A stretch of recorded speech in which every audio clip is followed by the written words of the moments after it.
الحمد للہ وکفی والصلاة والسلام علی عباده الذین اصطفی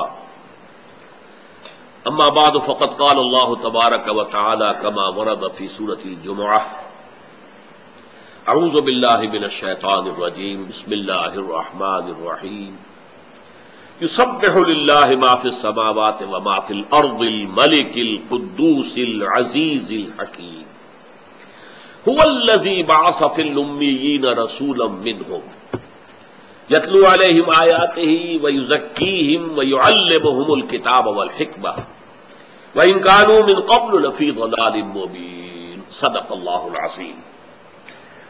سورہ جمعہ کی پہلی آیت پر ہماری گفتگو مکمل ہو چکی ہے۔ دوسری آیت ہے جو اس سورہ مبارکہ کا عمود ہے، مرکزی مضمون ہے، اور جیسا کہ میں عرض کر چکا ہوں یہ جوڑا بنتا ہے سورہ صف کا۔ اس کی مرکزی آیت یا عمود هو الذی ارسل رسولہ بالہدی ودین الحق لیظہرہ علی الدین کلہ، اور وہ میں نے آپ کو نوٹ کرایا تھا سورہ صف کے درس میں، یہ الفاظ حضور کے لیے قرآن میں 3 مرتبہ آئے۔ اس سے ان الفاظ کی اہمیت پر دلالت ہوتی ہے کہ واقعتاً الفاظ بہت اہم ہیں، ایک ایک لفظ پر ڈیرا لگا کر اچھی طرح اس پر غور و فکر کرنا چاہیے۔ وہ جو غالب کہتا ہے کہ گنجینہ معنی کا طلسم اس کو سمجھیو جو لفظ کے غالب میرے اشعار میں آوے۔ میرے شعر میں کوئی لفظ یوں ہی نہیں آ جاتا، جو لفظ آتا ہے وہ معانی کا ایک خزانہ ہوتا ہے، لہذا غور کیا کرو اچھی طرح۔ تو خیر یہ تعلی ہے غالب کے لیے، تو ایک غرور میں ایک بات کہہ دی ہے، لیکن یہ کہ حالانکہ اس کے ہاں اشعار بھرتی کے بھی ہے، ظاہر بات ہے، لیکن قرآن مجید کے لیے 100% ہے کہ الفاظ، اور اگر ایک ہی لفظ لوٹ لوٹ کر آ رہا ہو، تکرار کے ساتھ آ رہا ہو، بار بار آ رہا ہو، تو در حقیقت وہ اس لفظ کی اہمیت پر دلالت ہے۔ یہ نہیں ہے، 2 چیزیں نوٹ کر لیجئے، عربی زبان کی ووکیبلری محدود نہیں ہے، بہت وسیع دامن ہے، اور اللہ تعالیٰ کا علم عربی زبان کا وہ محدود نہیں ہے۔ اور یہ بھی تیسری بات نوٹ کیجئے کہ وہی الفاظ بار بار لانا عام طور پر یہ انشاء کا نقص تصور ہوتا ہے۔ انشاء پردازی ایک فن ہے، رائٹنگ، ایسے رائٹنگ۔ آپ اگر کوئی لکھ رہے ہیں تو ہر لکھنے والا کوشش کرتا ہے کہ یہ لفظ میں پہلے استعمال کر چکا ہوں، اب ذرا اس کا کوئی مترادف لاؤں۔ اسی لفظ کی تکرار ہوگی تو یہ در حقیقت میری تحریر کا عیب شمار ہوگا۔ اللہ کے ہاں وہ معاملہ نہیں ہے، ہر لفظ اپنی جگہ پر معلوم ہوتا ہے کہ جڑاؤ جو ہے یہ موتی ہے، یہ ہیرا ہے جو جڑا ہوا ہے، اور کہیں بھی یہ احساس نہیں ہوتا کہ تکرار کی وجہ سے حسن کلام میں کوئی کمی آ گئی۔ اب اگر اس کے باوجود تکرار ہے تو کیوں ہے؟ وہ اس لیے ہے کہ ان الفاظ کے اوپر ڈیرا لگانا ضروری ہے۔ اب نوٹ کیجئے جو مرکزی مضمون اس آیت کا ہے یہ بھی قرآن میں 4 مرتبہ آیا ہے۔ یہ اہمیت پر دلالت کرنے والی شے، اس لیے کہ مقصد اپنی جگہ پر بہت اہم ہے، مقصد کے حصول کا طریقہ کار اس سے بھی زیادہ اہم ہے۔ مقصد آپ کا صحیح ہے، طریقہ کار صحیح نہیں ہے تو کبھی نہیں پہنچ سکیں گے۔ ترسم کے مقابہ و رسی اعرابی کی راہ کے تمی روی بترکستان، طریقہ غلط ہے تمہارا، راستہ غلط اختیار کر لیا ہے۔ یہ راستہ جو تم نے اختیار کیا تو ترکستان کو جا رہا ہے، اور ارادہ تمہارا ہے حج کے لیے مکے جانے کو، تو ہے بدو تم کبھی بھی مکے نہیں پہنچ سکو گے، اس لیے کہ جو راستہ تم نے لے کے اختیار کر لیا وہ تو جا رہا ہے ترکستان کی طرف۔ تو طریقہ غلط ہونے سے صحیح مقصد بھی زائل ہو جاتا ہے، اس لیے کہ اس کے حصول کا امکان نہیں رہتا۔ اس کو نوٹ کیجئے کہ جو مقصد بعثت نبوی ہے وہ 3 دفعہ آیا، هو الذی بعث فی الامیین رسولا منہم۔ اب یہ هو الذی ارسل رسولہ بالہدی ودین الحق لیظہرہ علی الدین کلہ 3 دفعہ، سورہ توبہ، سورہ فتح، سورہ صف، اور یہ الفاظ 4 دفعہ۔ دیکھیے سب سے پہلے سورہ بقرہ ہی کے 15ویں رکوع میں حضرت ابراہیم اور حضرت اسماعیل کی دعا ہے، جب وہ خانہ کعبہ کوئی تعمیر کر رہے تھے اور دیواریں اٹھا رہے تھے، وَإِذْ يَرْفَعُ إِبْرَاهِيمُ الْقَوَاعِدَ مِنَ الْبَيْتِ وَإِسْمَاعِيلُ رَبَّنَا تَقَبَّلْ مِنَّا إِنَّكَ أَنْتَ السَّمِيعُ الْعَلِيمُ۔ پہلی دعا تو یہ کی پروردگار یہ جو خدمت ہم کر رہے ہیں، تیرا گھر بنا رہے ہیں عبادت کے لیے، توحید کا مرکز، ہماری اس محنت کو شرف قبول عطا فرما۔ دوسری دعا ربنا وجعلنا مسلمین لک ومن ذریتنا امۃ مسلمۃ لک، اے پروردگار ہم دونوں کو، باپ بیٹا کو، ابراہیم اور اسماعیل دعا کر رہے ہیں، ہم دونوں کو اپنا فرما بردار بندہ بنائے رکھ، اور ہماری نسل میں سے ایک امت مسلمہ برپا کیجو، مسلمان امت، ایک قوم، ایک امت۔ تیسری دعا، جب وہ امت آئے تو اس کے لیے ایک رسول مبعوث کیجو، ربنا وابعث فیہم رسولا منہم، پروردگار ان میں سے اٹھائیو ایک رسول جو انہی میں سے ہو، باہر سے نہ آیا ہو، غیر قوم کا نہ ہو، مغایرت حائل نہ ہو جائے، انہی میں سے ہو۔ ربنا وابعث فیہم رسولا منہم، وہ کیا کرے؟ یتلو علیہم آیاتک ویعلمہم الکتاب والحکمہ ویزکیہم۔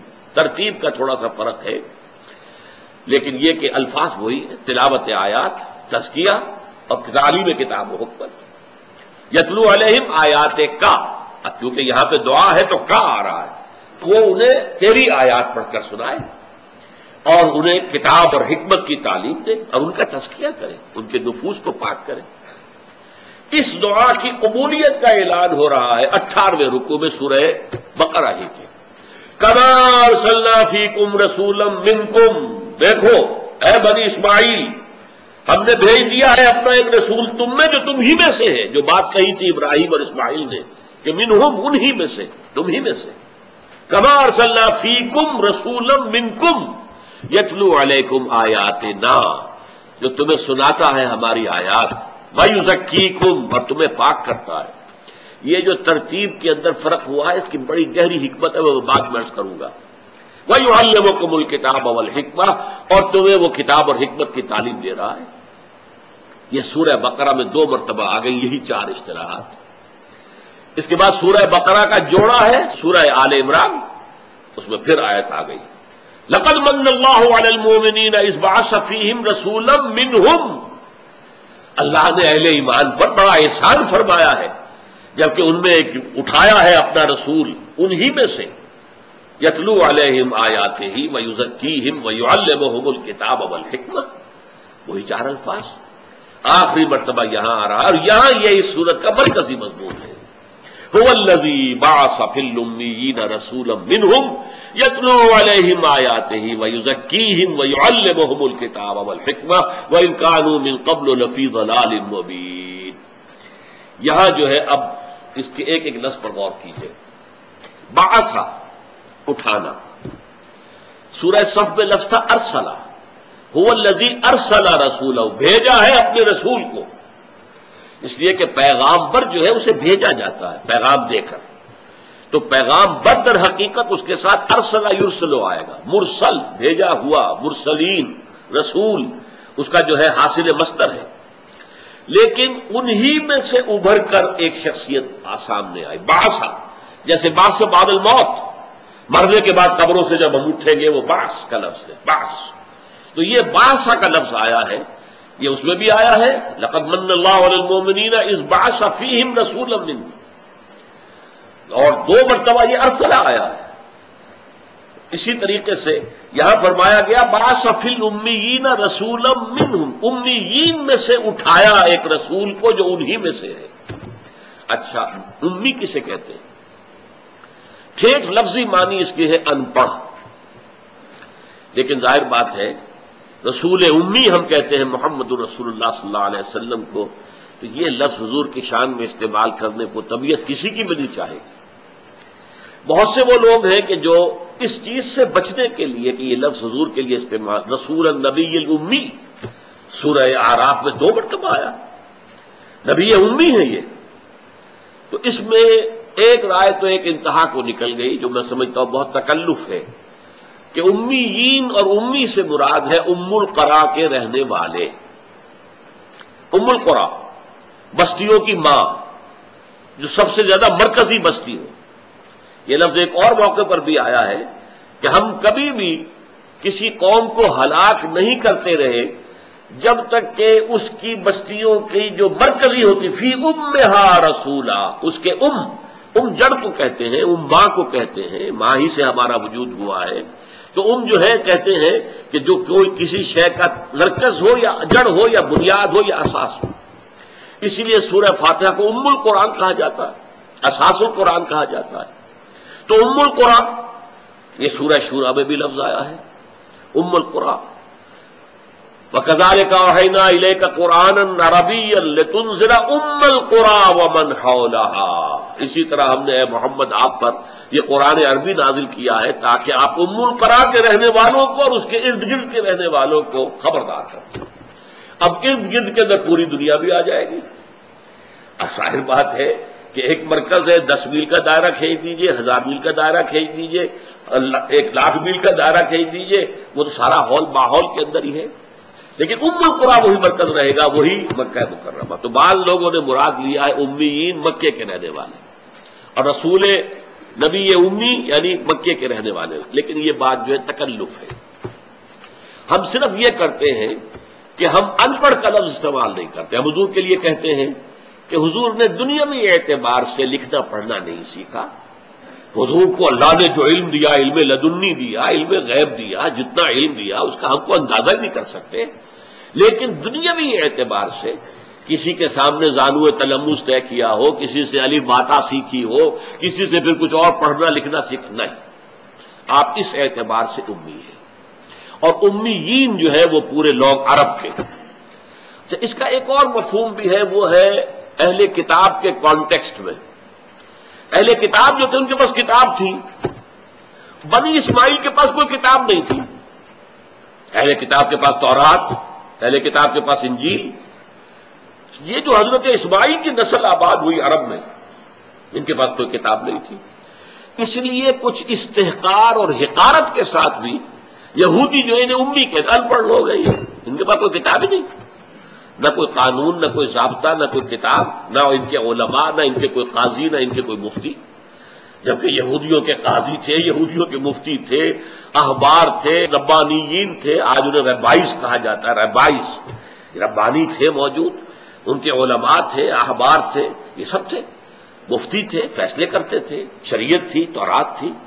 تو وہ حقارت کے ساتھ کہتے تھے بنی اسماعیل کو کہ یہ امی ہے، ان پڑھ لوگ۔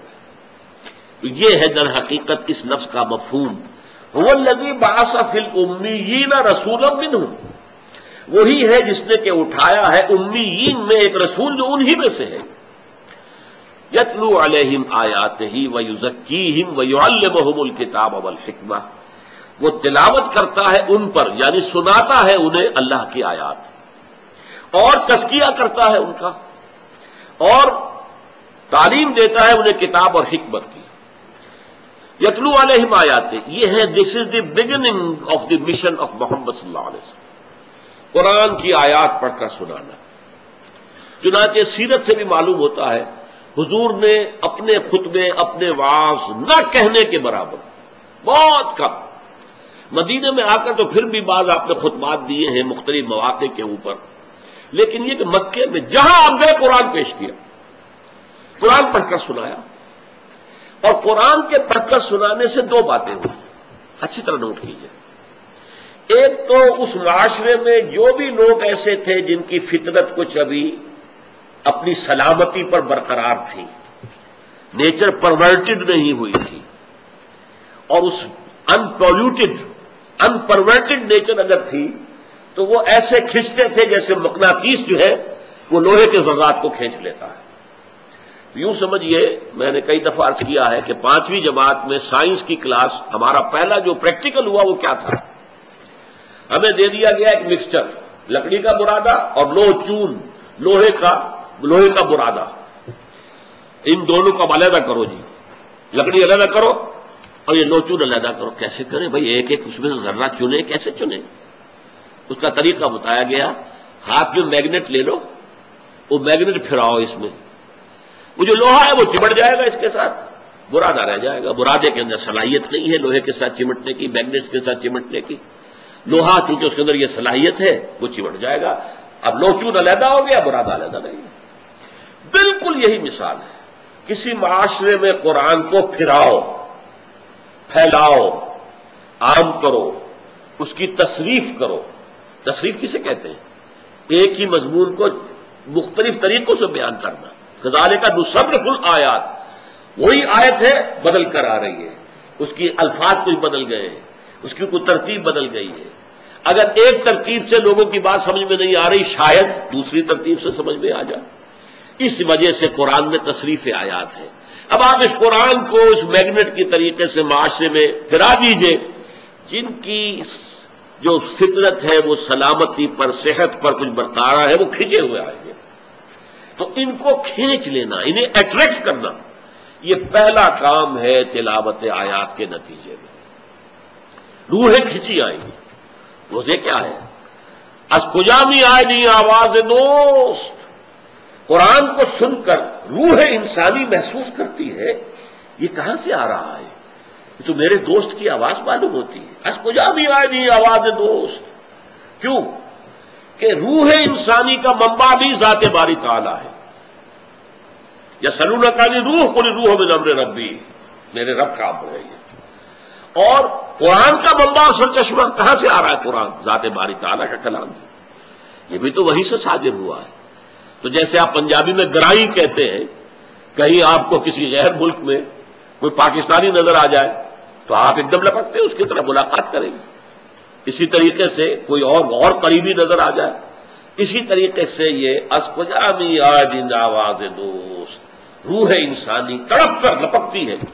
اور وہ انہی لوگوں کی ہوگی جن کے دل سے نہ ہو گئے، بدکاریوں کی وجہ سے، تعصب کی وجہ سے، تکبر کی وجہ سے، گھمنڈ کی وجہ سے، ضد حد درمی کی وجہ سے، سیادت اور چودراہٹ کی وجہ سے، سرمایہ داری کی وجہ سے اگر دل تاریک ہو چکے تو بات اور ہے. دلوں پر اگر غلاف چڑھ چکے ہیں تو بات اور ہے. لیکن اگر ایسا نہیں ہے، ابھی دل جو ہے اپنی سلامتی پر برقرار ہے تو وہ کھنچائے. اب دوسرا کام کیا کرے گا قرآن مجید؟ ان کے ذہنوں کے اشکالات رفع کرے گا. ان کے دل تو صاف تھے اسی لیے کھنچائے ہیں وہ، لیکن ذہنوں میں ہو سکتا ہے جو اس دور کے نظریات ہیں، اس دور کے فلسفے ہیں، اس دور کے عقیدے ہیں، موروثی عقیدے ہیں، وہ بیٹھے ہوئے ہیں ان کے ذہنوں کے اندر. اب یہ تطہیر ذہن و فکر ہے جو قرآن کرے گا. اس میں سے شرک کو نکال دے گا، اس میں سے الحاد کو نکال دے گا، مادہ پرستی کو نکال دے گا، اس میں ایمان باللہ پیدا کرے گا، اس میں آخرت پر ایمان پیدا کرے گا، اس میں رسالت پر ایمان پیدا کرے گا. تو قرآن مجید یتلو علیہم آیاتی، this is the starting point of the mission of Muhammad صلی اللہ علیہ وسلم. قرآن پڑھ کر سنا رہے ہیں، جہاں گئے قرآن پڑھ کر سنا رہے ہیں. جو کوئی نیا آدمی آیا قرآن پڑھ کے سنایا. اس قرآن کے ذریعے سے جیسا کہ میں نے عرض کیا، اچھی طرح نوٹ کیجئے، دو کام ہو رہے ہیں بیک وقت. سلیم الفطرت لوگ وہ کھنچ کر آ رہے ہیں، اور پھر یہ قرآن جب اور پڑھتے ہیں، وہ اس پر غور کرتے ہیں، اس میں تدبر کرتے ہیں، اس کی تکرار کرتے رہتے ہیں، اسے دن رات پڑھتے ہیں، تو اس سے ان کے ذہنوں کے اشکال رفع ہوتے ہیں، ان کے غلط فلسفے جو ہیں زائل ہوتے ہیں، غلط عقیدے جو ہیں ان کی جڑیں کھد جاتی ہیں. اس کا منطقی نتیجہ کیا نکلتا ہے؟ وَيُزَكِّيهِمْ، انہیں پاک کرتا ہے. پاک کا مطلب یہ نہیں کپڑا پاک ناپاک تھا تو دھو دیا پاک کر لیا. یہ مطلب کیا ہے؟ انسان کے غلط نظریات و افکار و عقائد کا ظہور اس کے غلط اعمال میں ہوتا ہے. اگر غلط نظریہ ہے تو غلط عمل ہوگا.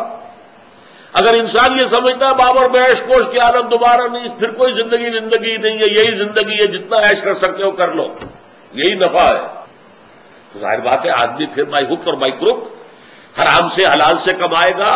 جو بھی اپنی خواہشات نفس سے انہیں پورا کرے گا، یہ نہیں دیکھے گا کہ حلال کیا حرام کیا ہے، جائز کیا ناجائز کیا ہے، صحیح کیا ہے غلط کیا ہے. تو یہ اصل میں اس کے فکر کا نتیجہ ہے. اس کے فکر میں اگر آپ نے آخرت کا تصور قائم کر دیا، اب ظاہر بات ہے کہ وہ تو پھونک پھونک کا قدم رکھے گا. لو سانس بھی آہستہ کے نازک ہے بہت کام، آفاق کی اس کارگہ شیشہ گری کا، بچ بچ کر چلو، کہیں ایسا نہ ہو کہ کوئی ایسا کام سرزد ہو جائے جس پر پکڑ ہو جائے آخرت میں، کوئی ایسا لفظ زبان سے نکل جائے جس کی جواب دہی مشکل ہو جائے کہ تمہیں یہ بات کہنے کا حق حاصل نہیں تھا، تم نے کیسے کہہ دیا. یہ ہے تزکیہ، اور یہ ہے فطری تزکیہ، یہ ہے سلوک محمدی صلی اللہ علیہ وسلم. اصل میں جب سے ہم نے قرآن سے دوری اختیار کی، ہم نے سبسٹیٹیوٹ کیا ہے اس کو، جسے ہم تصوف کہتے ہیں. تصوف کے طریقے کچھ ہندوؤں سے سیکھیں، مراقبے، جیسے وہ جو ہے آسن لگا کر بیٹھتے ہیں، یہ آسن اختیار کرو، اس طرح بیٹھو اور اس طرح تصور کرو اور اس طرح ضرب لگاؤ. یہ کہاں سے؟ یہ محمد نے تو نہیں سکھائے صلی اللہ علیہ وسلم.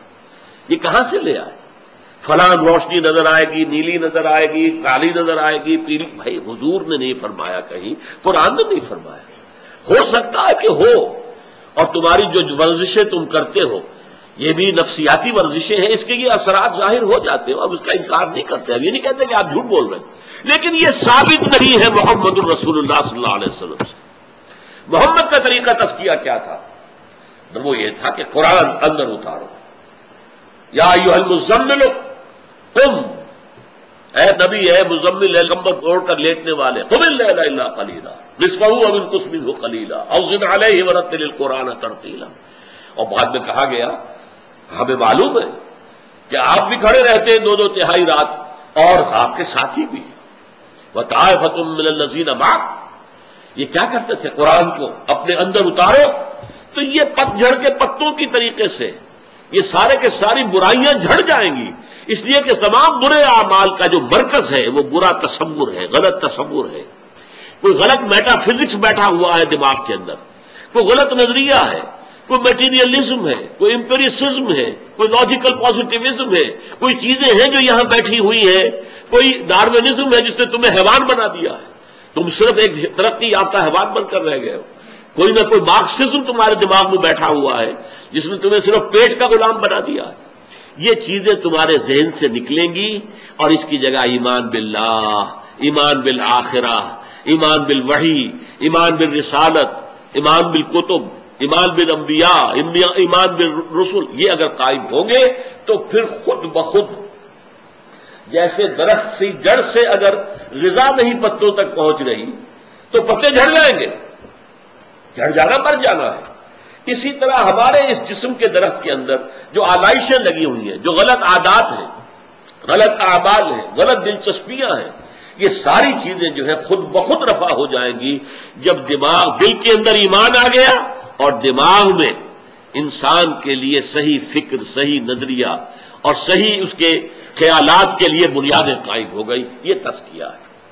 اچھا، جب تزکیہ ہو گیا اب اس کے بعد گویا کہ زمین تیار ہوئی. وَيُعَلِّمُهُمُ الْكِتَابَ، اصل میں دیکھیے یہ ایک ہی لفظ قرآن کے لیے مختلف الفاظ آ رہے ہیں. آیات مراد ہے قرآن، یتلو علیہم آیاتہ ہی قرآن، یزکیہم قرآن مجید کی اخلاقی تعلیمات، یہ نہ کرو یہ کرو، یہ اخلاقی تعلیمات، یہ محاسن اخلاق ہیں، یہ چیزیں سیئات ہیں انسان کی زندگی کی. اور نمبر 3 اب احکام آتے ہیں. نماز پڑھو 5 وقت، اور اللہ ہمت دے تو مزید نفل نمازیں پڑھو، تہجد پڑھو، اشراق پڑھو، چاٹ پڑھو، اوابین کے نوافل ادا کرو، لیکن 5 نمازیں تو لازم ہیں، اور وہ بر وقت اور جماعت کے ساتھ مردوں کے لیے لازم ہے. روزے رکھو رمضان کے. یہ شراب حرام ہے، ہاں اس میں کچھ فوائد بھی ہیں. ابھی اخبار میں آیا ہے کہ شراب میں کوئی جز ایسا ہے جو ہارٹ اٹیک کو روکتا ہے. ٹھیک ہے، میں نے کہا کہ یہ تو قرآن مجید کی تصدیق ہی ہو رہی ہے نا. قرآن مجید نے کہا فیہما اسم کبیر ومنافع للناس، شراب میں اور جوئے میں کچھ لوگوں کے لیے فائدے بھی ہیں، لیکن اس میں کبیر ہے، بہت بڑا گناہ ہے. اسمہما اکبر من نفعہما، ان کا جو گناہ کا پہلو ہے وہ ان کے نفع کے پہلو سے بہت بڑا ہے، لہذا چھوڑ دو. انسان یہی کرتا ہے نا، ہمیشہ جو ہے جج کرتا ہے کسی چیز کے اندر خیر کتنا ہے، شر کتنا ہے. شر زیادہ ہے چھوڑ دو، دفع کر دو، خیر زیادہ ہے لے لو، اختیار کر لو. تو اس اعتبار سے یہ ہے احکام. کتاب کا لفظ قرآن میں آتا ہے احکام کے لیے. کتب علیکم الصیام کما کتب علی الذین من قبلکم، فرض کر دیا گیا تم پر روزہ رکھنا. اور اسی طریقے سے ان الصلاۃ کانت علی المؤمنین کتابا موقوتا، نماز جو ہے وہ تو اہل ایمان پر فرض کر دی گئی ہے، کتاباً لازم کر دینا. اصل میں کسی شے کو لکھ دینا جو ہے وہ یا کہ اسے پکا کر دینا ہے، پتھر پر لکیر ہو گئی. آپ نے زبانی ایک بات کہی اور آپ نے کہا نہیں بھائی لکھ دو اس کو، لکھ دے، گویا کہ یہ بات اب پختہ ہو گئی، اب ادھر سے ادھر ہونے کا سوال نہیں. لہذا جو حکم قرآن میں مجید میں آئے ہیں شرعی، وہ لفظ کتاب کے ساتھ آئے. کتب علیکم اذا حضر احدکم الموت ان ترک خیرا الوصیۃ للوالدین والاقربین، تم میں سے اگر کوئی مالدار ہے اس کی موت کا وقت آ گیا ہے تو اس پر لازم کیا گیا ہے کہ وہ وصیت کرے. یہ شروع میں حکم تھا، بعد میں ختم ہو گیا.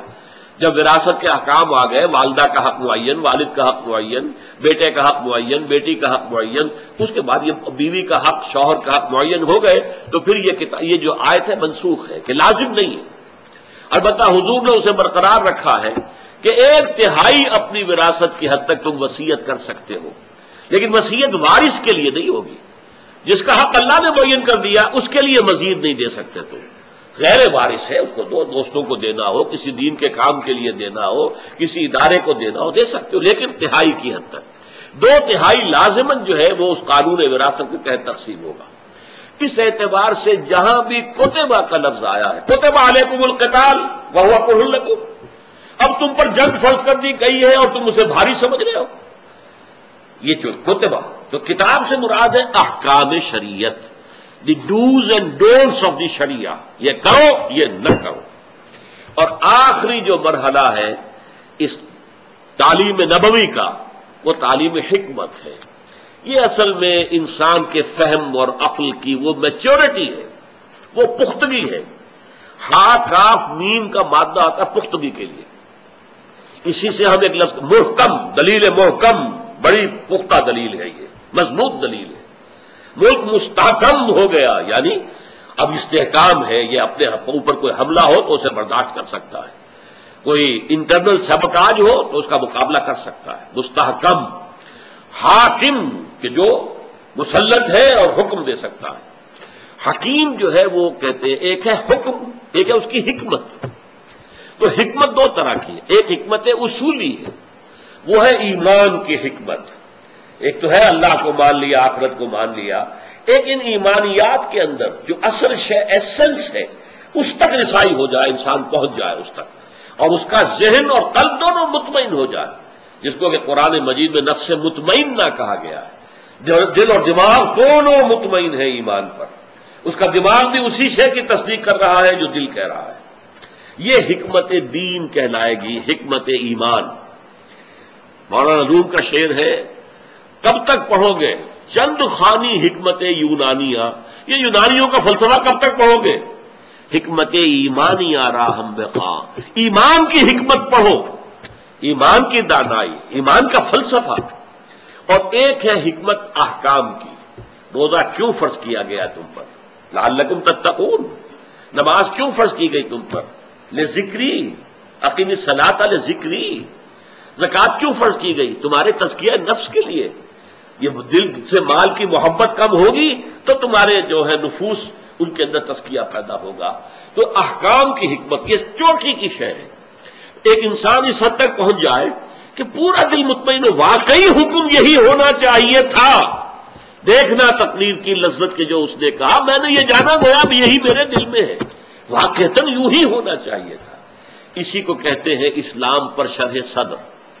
اللہم ربنا نور قلوبنا بالایمان، اے اللہ ہمارے دلوں کو تو نور ایمان سے منور کر دے، واشرح صدورنا للاسلام، اور ہمارے سینوں کو اسلام کے لیے کھول دے کہ اسلام کا ہر حکم ہمیں معلوم ہو کہ ہاں میری فطرت کی قیاس یہی ہے، میری عقل کا تقاضا یہی ہے، میری فطرت جو ہے پکار رہی ہے اسی بات کے لیے کہ یہ حق ہے، یہی حق ہے، یہی صحیح ہے، یہی درست ہے۔ جب یہ ہم آہنگی ہو جاتی ہے شریعت کے احکام اور انسان کے ذہن و فکر اس کے ساتھ، تو یہ ہے میچورٹی کا اور تعلیم نبوت کا گویا کہ سب سے اونچا مقام۔ اس میں جو ایک نقطہ کا میں نے اشارہ کیا تھا وہ اگلی نشست میں بیان کروں گا کہ کیا وجہ ہے کہ حضرت ابراہیم حضرت اسماعیل نے تو آخری بات رکھی تھی یزکیہم، اور باقی 3 جگہ پر جہاں قرآن میں آیا ہے آخری بات جو ہے وہ یعلمہم الکتاب والحکمہ ہے، یزکیہم پہلے کر دیا گیا۔ اس کا سبب کیا ہے وہ انشاءاللہ آئندہ نشست میں بیان ہوگا۔ بارک اللہ لی ولکم فی القرآن العظیم ونفعنی وإیاکم بالآیات والذکر الحکیم۔